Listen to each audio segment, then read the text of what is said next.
Hello my dear students. In this video, we will be doing a grammar portion. The first lesson is the sentence, and we will also see what are the types of sentences. So let's see what is a sentence. You already know the definition. Sentence is a group of words arranged in defined manner so that it makes a complete sense. I think you are clear with the definition. I'll repeat once again. Sentence is a group of words, a collection of words, and arranged in a proper manner so that it gives us a complete sense. The sentence has three important characteristics. Firstly, it expresses a complete thought or idea. The sentence gives us a complete thought or idea. For example, lenten her leaves sun in. This is a group of words, right? But is it conveying any message? No, it's not a sentence. Now, by rearranging the words, we can get a meaningful sentence. So, what is that sentence? Her son lives in London. Here, we get to know where her son is living. So, the first characteristic is it expresses a complete thought or idea. Secondly, sentence must have a subject and a verb. But sometimes subject may not be given in the sentence, but it gives a clear meaning. For example, when we say keep the book there, here subject is not present.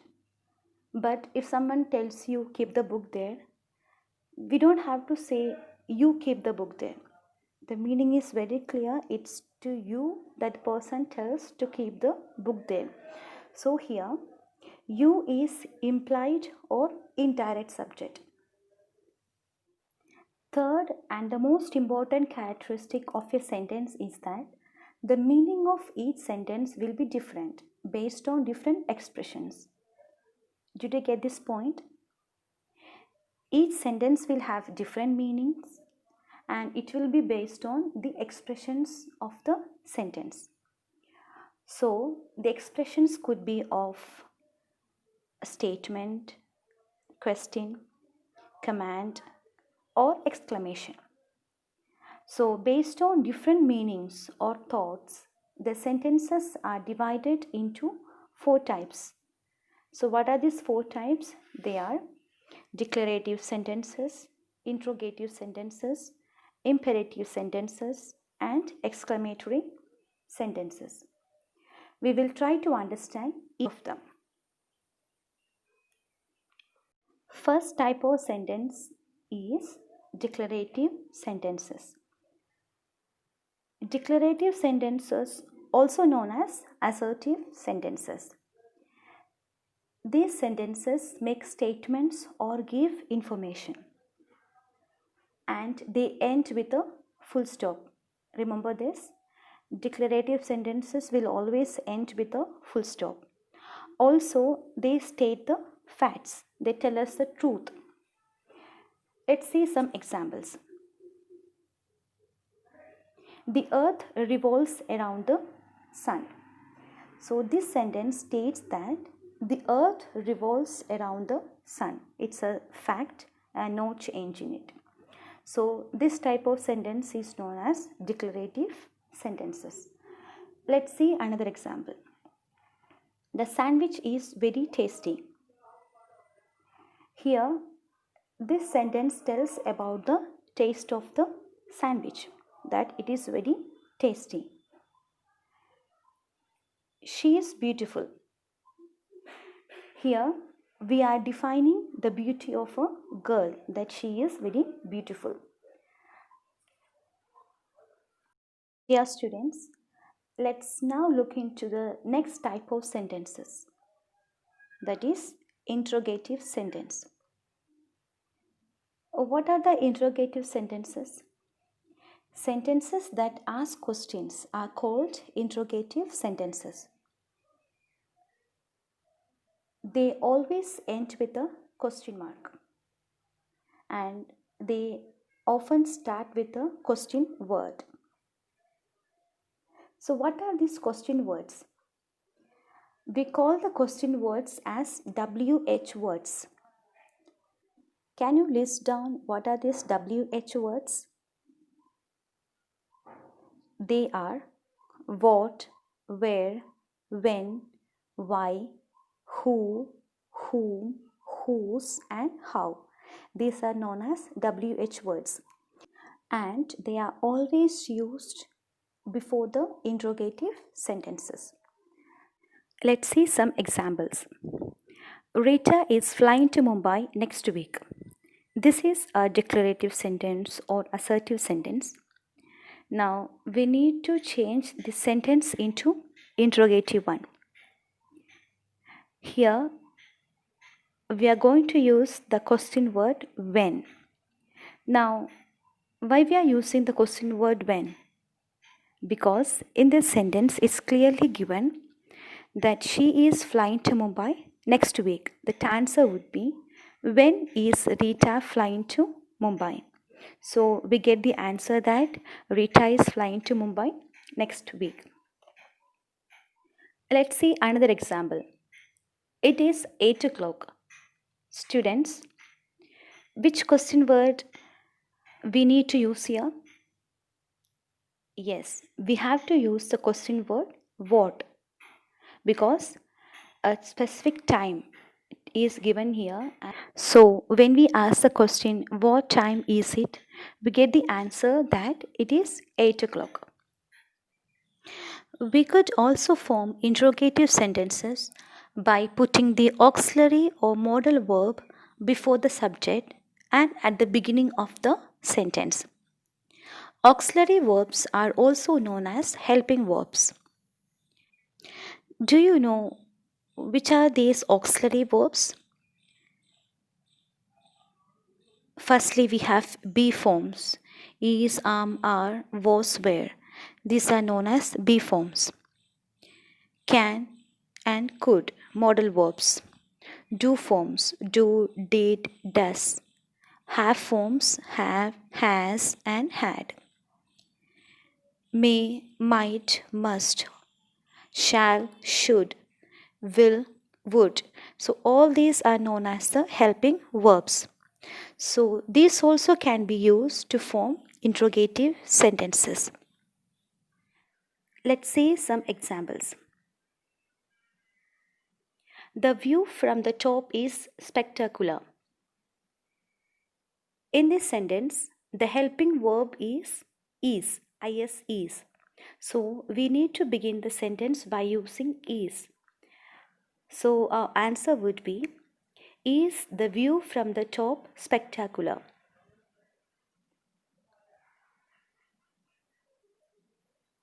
I like coffee. Here visibly no auxiliary verb is given here. Now here like is a main verb, right? So if we break this main verb, it would be like do plus first form of the verb, that is do plus like. And why we used do here, it's because I is the subject. So here we got the auxiliary verb do. So our answer would be, do you like coffee? Now when we ask a question, we don't ask question to oneself. So we have to change the subject I to you. So answer is, do you like coffee? Students, now we are going to do the exercises from your grammar book, the first one. And I have taken just 3 sentences from it. First sentence is, I work in Kolkata. This is an assertive sentence, and we need to change into interrogative one and begin with where, question word where. So our answer is, where do you work?